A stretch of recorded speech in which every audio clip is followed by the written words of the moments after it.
જય માતાજી મિત્રો, સ્વાગત છે આજના આપણા નવા વ્લોગમાં। તો આજ તો વહેલા વહેલા આપણે નવરા હતા તો રૂ વેણો આવી ગયા છે। જો રૂ કેવું આવ્યું છે રૂ, તો વહેલા વહેલા રૂ વેણી નાખીએ, કેમ કે વહેલા વહેલા વેણું તો સારું હોય એટલે। તો બસ વ્લોગમાં કન્ટિન્યુ કરજો। આજે આપણે કરવાનું છે ઘરનું કામ। તો મિત્રો જો તમારા પુબા પણ રૂ વેણો આવી ગયા છે અને અમે પણ નવરા હતા તો અમે પણ રૂ વેણો આવી ગયા છે।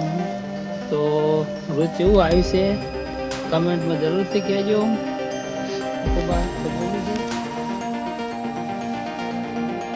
ગામમાંથી લખુભા પણ રૂવેણો આવી ગયા છે, આ બાજુ વિષ્ણુભા પણ રૂવેણો આવી ગયા છે। કેવું રૂ આવ્યું લખુભા?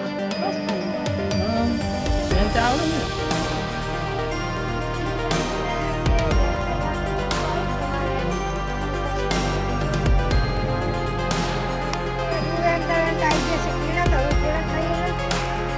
क्या बाकी है नहीं?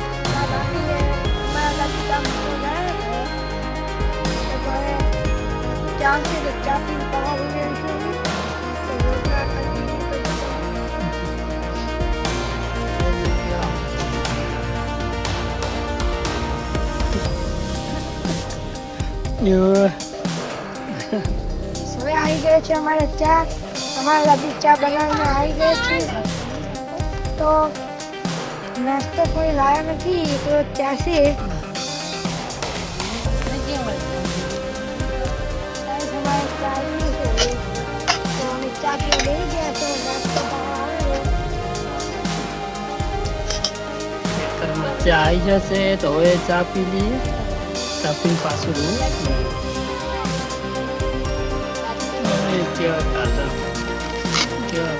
चा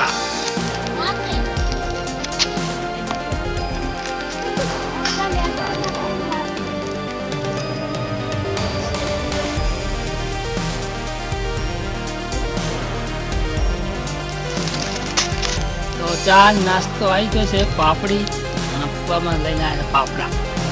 તો બોલું અપુબા ચા પીવા બેસી જશે રૂબન છે। तो गाइस हमें चा नाश्ता करने बाहर जाना जवाना है, आगे 12 बजे से जाना है। तो ब्लॉग में कंटिन्यू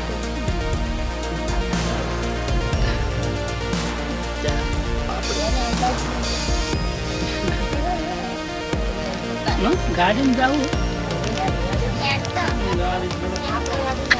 ना है अब बहुत सारी घुटी गई है ना हमारे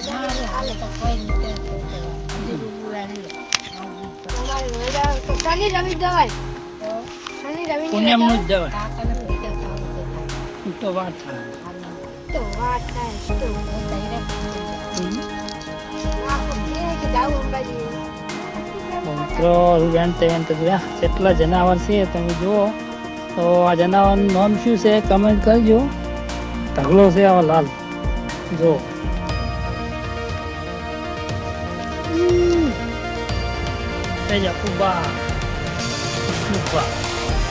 તાપ લાગે હવે તો આટલે આટલી બધું વેણ ને હવે ઘરે ઘરે આપણું તો આપણે ઘડીક વેણ છે વેણતે વેણતા આવી જશે ઝાડાવાળા હાયડામાં જોઈ લો આ પાણી આવે છે આ ચારો પીવે છે। તો એડા કેવા છે કમેન્ટમાં જરૂર જણાવજો। આપણે નાના આયડા તો તમે વિડીયો બનાવ્યા તો તમે જોયો હશે। તો અત્યારે આવડા આયડા થઈ ગયા છે તો ચારાવાળાનો વારો આવ્યો છે, બિચારાવાળાને પાછા રૂ એમાં જાય છે। તમારા આવી ગયા છે રુદુભાઈ, રુદુભા રુદુ આવો। તો ગાઈઝ વાગ્યા છે 4 અને આવી ગઈ છે પકોડી। તો નાસ્તો કરી લઈએ થોડો, જે પકોડી ભરવાની છે। આપુબા વેફર ફેરવા ઉભો પણ અમારા રુદુબા ઉભા ઉભા શું કરે છે? હે પડ્યા રુદુ એ રુદુ પકોડી ભાઈ મહેનત શું કરતી પકોડી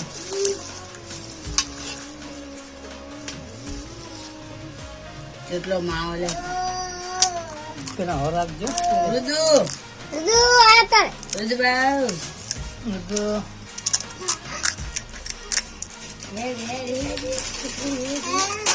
આવ ખાવી દો. દુદુભાઈ જઈ જઈ આ રુદ્ર પકોડી ખાવા પાપા કેટલા નમી જોઈ તા એટલે મમ્મી કાબુ ખાય એટલે કાબુ તો ના ખવાય પાણી છે પકોડી આ છે ચકુવા પકોડી ખાવા આવ્યા છે તો પકોડી ચલો ખાવા. તો મિત્રો તો આજનો બ્લોગ આપણે અહીંયા પૂરો કરીએ છીએ. તો બ્લોગ કેવો લાગ્યો કમેન્ટમાં જરૂરથી જણાવજો. તો આપણે કોશિશ કરશું કે રોજ બ્લોગ બનાવીએ, કેમ કે આપણે હવે સિઝન પૂરી થઈ ગઈ છે. તો બસ તમે ખાલી સપોર્ટ કરતા રહેજો, આપણે બ્લોગ બનાવતા રહીશું. ત્યાં સુધી જય માતાજી.